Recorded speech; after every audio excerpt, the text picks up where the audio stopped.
काँग्रेस असो, उद्धव ठाकरे सेना, MIM मला धमक्या देतात, मालेगाव में आके दिखाओ. आणि कुणाचा प्रोटेक्शन साठी? जे बांगलादेशी रोहिंग्या खोटी कागदपत्र देऊन 3977 लोकांनी जे जन्माचं प्रमाणपत्र घेतलंय.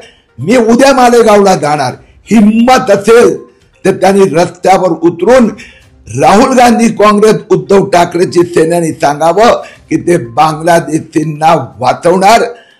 आम्ही या सगळ्या बांगलादेशी रोहिंग्यांना परत बांगलादेश पाठवल्याशिवाय स्वस्थ बसणार नाही.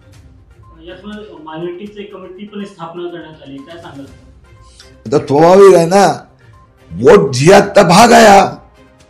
हे तर उद्धव ठाकरे सेना असो की राहुल गांधी असो की MIM असो, हे वोट जिहाद मुस्लिम मतांमुळे जिंकले म्हणून त्यांना वोट बँक वाढवण्यासाठी बांगलादेश आणि रोहिंग्यांना भारतात जन्म झाला असे जन्माचं प्रमाणपत्र द्यायचं आहे.